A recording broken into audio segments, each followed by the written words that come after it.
Hello， 各位好，我是 Relation Lab 修真所的阿修，歡迎來到我的頻道。如果你是第一次看我們影片，記得先點擊下方訂閱按鈕，再打開旁邊小鈴鐺，這樣每次有新影片，你都會第一時間收到通知。也幫我按個讚，讓 YouTube 知道你喜歡這種類型的內容。謝謝大家，我們現在正式開始哦。好，我們今天來拆解一個布局的相當精彩的商業案例。當我們聊到像聯邦快遞 FedEx 這種全球物流巨頭，你想到的一定是他們那超過700架的飛機，還有幾十萬輛在地上跑的貨車，這整個構成一個幾乎覆蓋全世界的龐大網絡。但你想象，這個高效網絡的背後，肯定是一個同樣驚人的碳足跡。FedEx 自己當然也知道問題有多嚴重，所以我們看到他們很努力地在推電動貨車，投資所謂的永續航空燃料。但說實話，這些動作其實都只是處理了冰山的一角，在水面下藏着一個連他們自己都承認更棘手、更根本的難題。這句話是 FedEx 的永續長 Karen Ellis 說的。他說：“我們的創辦人 Fred Smith 早就認識到航空業是一個極度棘手的問題。”這句話的分量非常非常重。為什麼？因為 Fred Smith 不只是創辦人，他根本就是現代航空貨運的奠基者。連這樣一位開山祖師等級的人物都親口承認，在去碳化這條路上，航空業就是那座最難撼動的大山。這背後的原因其實非常現實，噴射燃料的能量密度是目前最好的電池技術的幾十倍以上。這意思就是說，你要讓一架滿載貨物的巨無霸貨機靠電力飛越大洋，在我們能看到的未來裡，這幾乎是不可能的任務。這也直接點出了我們今天要深入探討的核心矛盾。這個核心矛盾是什麼？我們可以來做個思想實驗。你想象一下，就算 FedEx 把所有能做的事情都做到最極致，機隊效率提到物理極限，地面的車隊全部換成最先進的電動車，飛機也用上了全世界能生產的所有永續燃料。當他們年底結算碳賬本的時候，那個數字保證還是紅字，而且是觸目驚心的那種。這一塊就是所謂的剩餘排放，英文叫 residual emissions。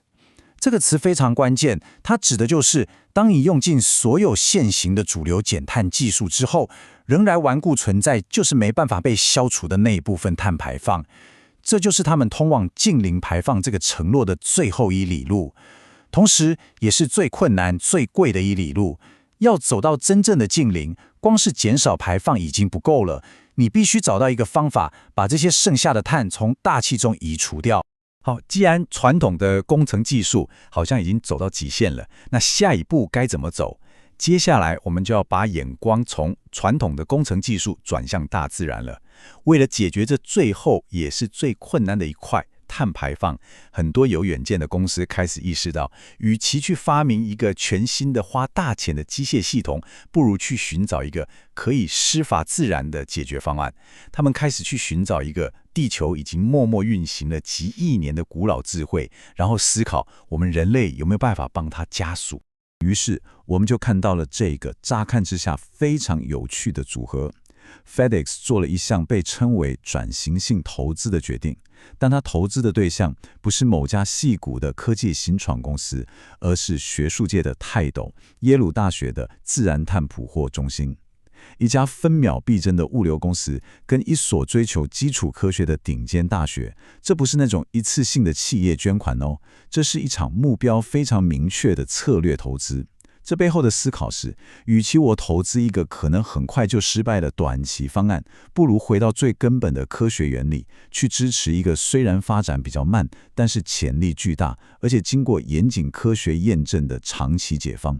他們要聯手找出的，就是那個能夠真正破解剩餘排放這個大難題的突破性技術。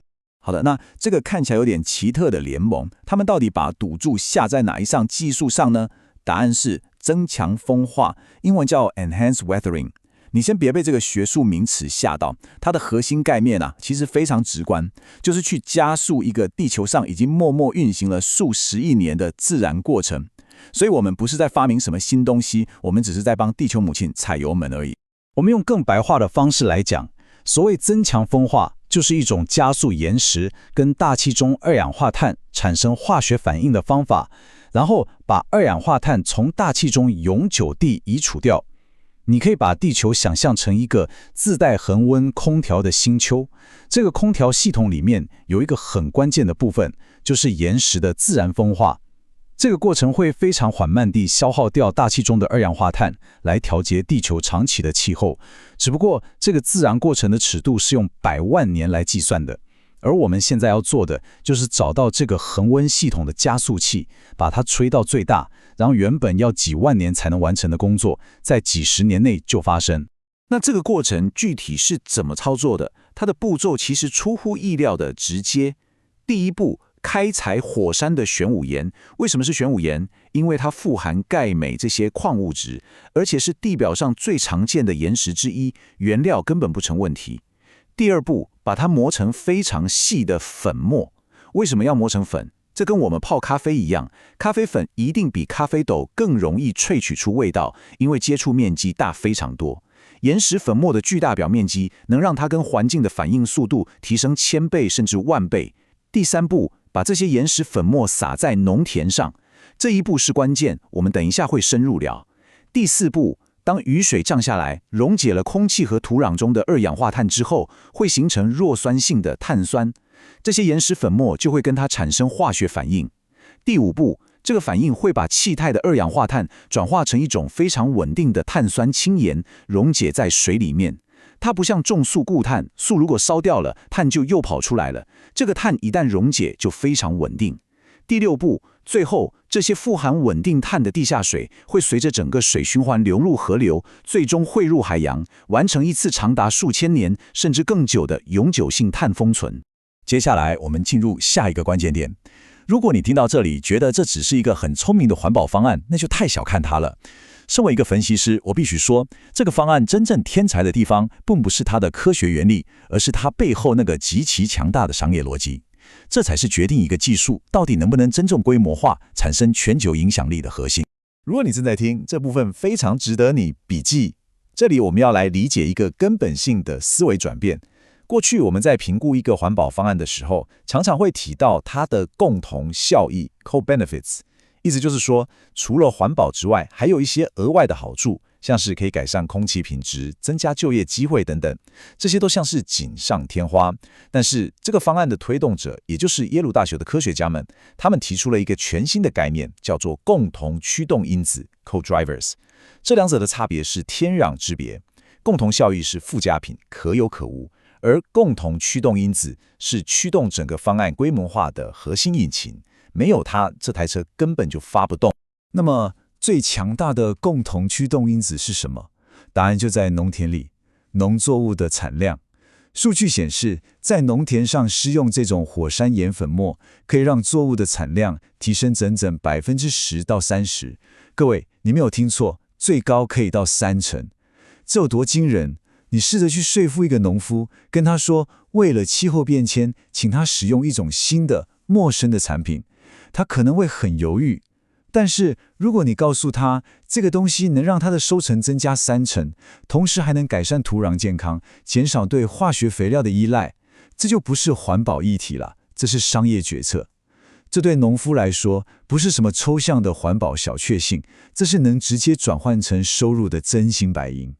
這就是最強大的驅動因子，它讓農夫有強烈的內在動機去主動採用這項技術。而且這個驅動因子還不止一個，它形成了一個非常漂亮的產業生態鏈。首先呢，這項技術利用的很多是現有採石場在開採過程中產生的廢棄岩石粉塵。這對採石場來說，是把原本要花錢處理的廢料變成了一個可以銷售的黃金產品，創造了全新的收入來源。其次，這種富含礦物質的粉末也能應用在污水處理廠，提升處理效率。同時，因為岩石粉末本身就是一種天然的土壤改良劑，富含硅、鉀、磷、鉀這些元素，這也減少了農夫購買其他昂貴化學肥料或是石灰的需求。你看啊，這不僅是增加收入，更是降低成本。這樣一來，就形成了一個從採石業、農業到水處理業一個跨產業的多方共贏的經濟模型。講到這裡，你可能會想，哇，這個技術聽起來實在是太完美了，科學上可行，商業上也有這麼強大的內在驅動力。這時候我腦中的分析師警報就會響起來。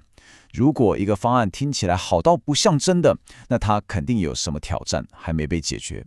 沒錯，任何一個有巨大潛力的技術，從實驗室的成功要真正走向全球市場，中間必然會有一段充滿挑戰的死亡之谷。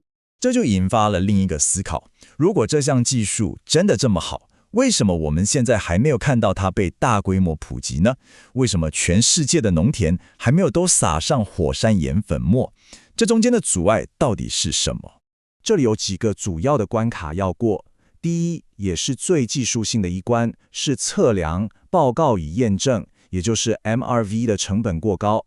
這個移除的過程是看不見的，它發生在土壤跟地下水裡。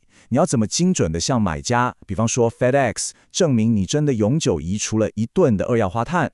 這個證明的過程需要複雜的土壤採樣、水質分析，還有電腦模型。目前來說非常昂貴。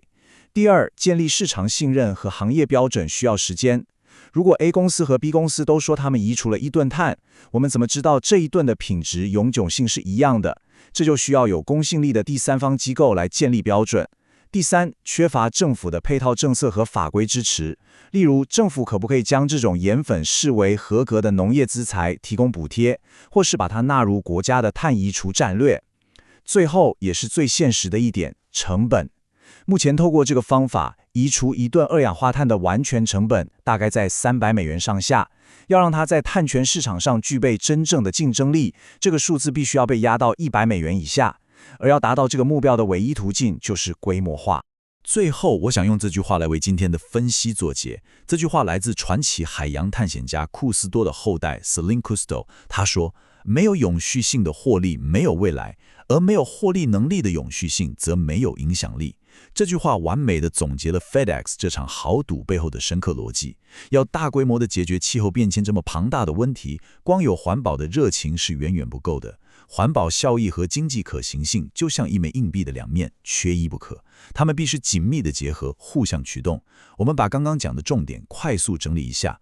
FedEx 這樣的物流巨頭，面對航空業剩餘排放這個最棘手的難題，沒有選擇等待一個不存在的完美科技，而是選擇了一條創新的路，投資耶魯大學的增強風化技術。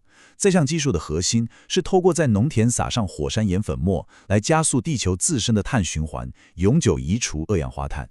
而它能夠規模化的真正關鍵，不在於環保本身，而在於它能為農夫帶來10%到30%的作物增產，為採石場創造新收入。這些強大的共同驅動因素，讓永續性與獲利能力對完美結合，從而創造出改變世界的巨大影響力。